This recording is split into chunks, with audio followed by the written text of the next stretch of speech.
When we think of deserts, हम usually imagine करते हैं एक endless desolate area filled with yellow sand जो प्लांट्स के लिए सर्वाइव करना मुश्किल बना देता है।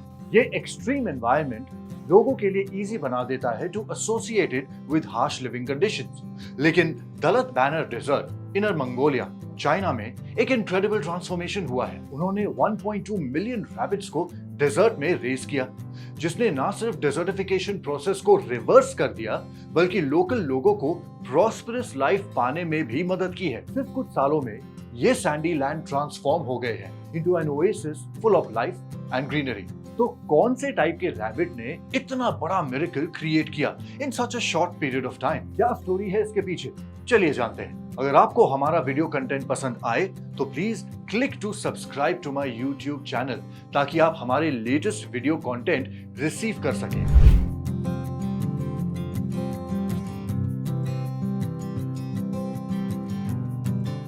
अब चलिए आज के टॉपिक पर वापस आते हैं, बैकग्राउंड की बात करते हैं। जैसे कि हम सब जानते हैं, चाइना एक टाइम पर उन कंट्रीज में से एक था जो सिवियर डिसर्टिफिकेशन से सबसे ज्यादा अफेक्टेड था और कई सालों से इरोसिव डिसर्टिफिकेशन से बैटल कर रहा था। 1990s के ग्लोबल डिसर्टिफिकेशन डेटा के अकॉर्डिंग चाइना का डिसर्टिफाइड लैंड एरिया एक अस्टॉनिशिंग 1.714 मिलियन स्क्वायर किलोमीटर तक पहुंच गया था, जो टोटल लैंड एरिया का ऑलमोस्ट 1/5 था।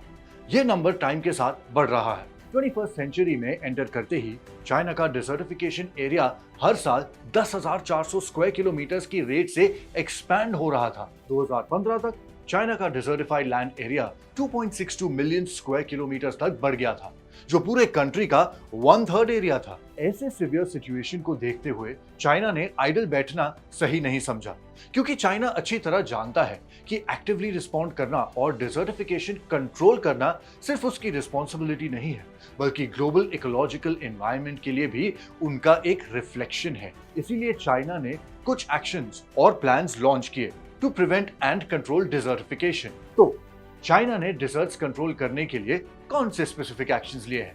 चलिए अब ये भी जानते हैं। 1988 के शुरू में फेमस चाइनीज साइंटिस्ट हुआन ह्यूसिन ने डिसर्ट ग्रीनिंग स्ट्रैटेजीज पर प्रोफाउंड क्रिटिसिज्म की। उनका मानना था कि ऑल्दो एफॉरेस्टेशन और विंड प्रोटेक्शन और सैंड फिक्सेशन इंपॉर्टेंट है, ये फंडामेंटली डिसर्टिफिकेशन प्रॉब्लम को सॉल्व करने के लिए काफी नहीं है। डिसर्ट प्रॉब्लम सॉल्व करने के लिए हमें पूरे इंडस्ट्री के डेवलपमेंट के पर्सपेक्टिव से शुरू करना चाहिए और ग्रासलैंड, फार्मलैंड और एनिमल हस्बेंड्री को ऑर्गेनिकली कंबाइन करना चाहिए to achieve true success in desertification control. लेकिन ये आइडिया ने कई चाइनीज एंटरप्रेन्योर्स का इंटरेस्ट जगाया। उन्होंने डिसर्टेड लैंड में कमर्शियल पोटेंशियल देखा और थियोरी को प्रैक्टिकल एक्शन में टर्न करना शुरू कर दिया। कई एंटरप्रेन्योर्स इस वंस फॉरगॉटन लैंड में गए to make large scale investments. उन्होंने प्लान किया to invest up to 750 million yuan to establish a 300,000 acre salix base in the desert और फिर 3 मिलियन एकर्स के सराउंडिंग लैंड का ग्रीनिंग प्रमोट किया। और चलिए अब बात करते हैं रेक्स हेयर की। डिसर्टिफिकेशन कंट्रोल और इकोनॉमिक डेवलपमेंट का कॉम्बिनेशन फर्दर ऑप्टिमाइज करने के लिए चाइनीज एंटरप्रेन्योर्स ने एनिमल स्पीशीज सर्च करना शुरू किया, जो इकोनॉमिक ग्रोथ को प्रमोट कर सके और डिसर्ट कंट्रोल में असिस्ट कर सके। इन डेप्थ रिसर्च के बाद चाइना ने फाइनली फ्रांस से एक रैबिट को इंट्रोड्यूस किया। शुरुआत में लोग स्केप्टिकल थे कि क्या रैबिट्स डिसर्टिफिकेशन कंट्रोल में रोल प्ले कर सकते हैं, लेकिन जब ये रैबिट इंट्रोड्यूस किया गया तो जल्द ही उसने अमेजिंग रिजल्ट्स दिखाए। इनके नेचुरल हैबिटेट्स और हाई रिप्रोडक्टिव रेट की वजह से ये रैबिट्स ना सिर्फ डिसर्ट ग्रीनिंग में सिग्निफिकेंट कॉन्ट्रीब्यूशंस लाए, बल्कि लोकल रेसिडेंट्स के लिए कंसिडरेबल इकोनॉमिक बेनिफिट्स भी क्रिएट किए। तो ये रैबिट डिसर्ट मैनेज कैसे करता है? चलिए जानते हैं। ये रैबिट्स जो रेक्स हेयर कहलाते हैं, डिसर्ट में चाइना में ब्रीड किए गए और ये ओरिजिनेट हुए हैं फ्रांस से।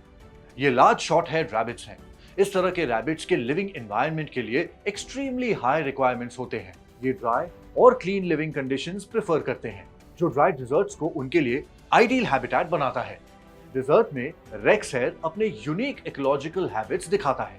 ये ग्राउंड में डिगिंग करते हैं ग्रास रूट्स और हेयर सर्च करने के लिए, लेकिन हार्ड शेल्ड सीड्स में इंटरेस्ट नहीं दिखाते, क्योंकि उनका डाइजेस्टिव सिस्टम इस टाइप के फूड को हैंडल नहीं कर सकता। ये एक्सकेवेशन एक्टिविटी ना सिर्फ डिजर्ट सॉइल की टर्निंग को प्रमोट करता है और सॉइल एरिएशन इंक्रीज करता है, बल्कि सॉइल को सॉफ्टर और न्यूट्रिएंट्स में रिचर भी बनाता है। साथ ही रेक्स हेयर का एक्सक्रीमेंट और उनके undigested grass seeds desert vegetation के लिए रिच न्यूट्रिएंट्स प्रोवाइड करते हैं। ये सब डिजर्ट प्लांट्स के ग्रोथ में मदद करता है, making the plant survival rate reach an astonishing 96% या उससे भी ज्यादा।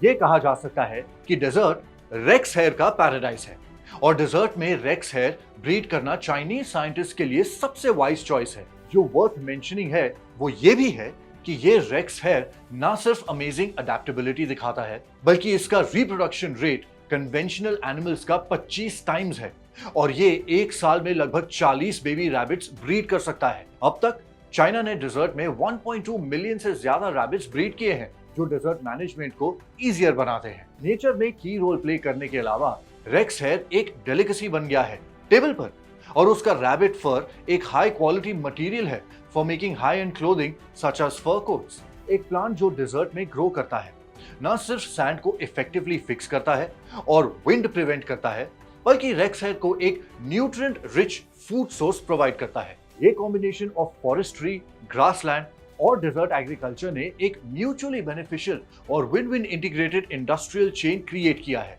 जो इकोलॉजिकल प्रोटेक्शन और इकोनॉमिक डेवलपमेंट के डुअल गोल्स अचीव करता है। Ecological protection and economic development की बात करते हैं। रेक्स हेयर की ब्रीडिंग स्केल के एक्सपेंशन के साथ डेजर्ट वेजिटेशन सिग्निफिकेंटली रिस्टोर हुई है और मल्टीपल ओएसिस फॉर्म हुए हैं। ये न सिर्फ डेजर्ट का इकोलॉजिकल एनवायरनमेंट इंप्रूव करता है, बल्कि नेचुरल लैंडस्केप को भी ब्यूटिफाई करता है। ये अचीवमेंट्स चाइना के डेजर्ट्स के गवर्नेंस को global desert ecological economic demonstration zone के लिए सिलेक्ट किया गया by the United Nations Environment Programme. By 2021 forest land और grassland area in desert area significantly increase हुए हैं। Vegetation coverage rate less than 3% से बढ़कर 84.7% तक सर्ज हुआ है और डिजर्ट ओएसिस में ट्रांसफॉर्म हो गया है। अब रेक्स हेयर ब्रीडिंग लोकल लोगों के लिए एक लीडिंग इंडस्ट्री बन गया है, जहां फार्मर्स का एवरेज एनुअल इनकम लगभग $20,000 रीच हो गया है।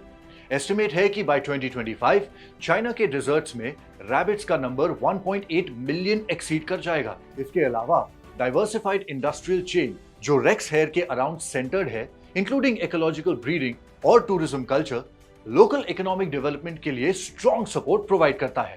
कंक्लूजन ये है कि न्यू एरा में एंटर करने के बाद चाइना ने बिग डेटा और ड्रोन टेक्नोलॉजी का फुल यूज किया है डिजर्टिफिकेशन कंट्रोल के प्रोसेस में, और belt and road desert green economic innovation center establish किया है।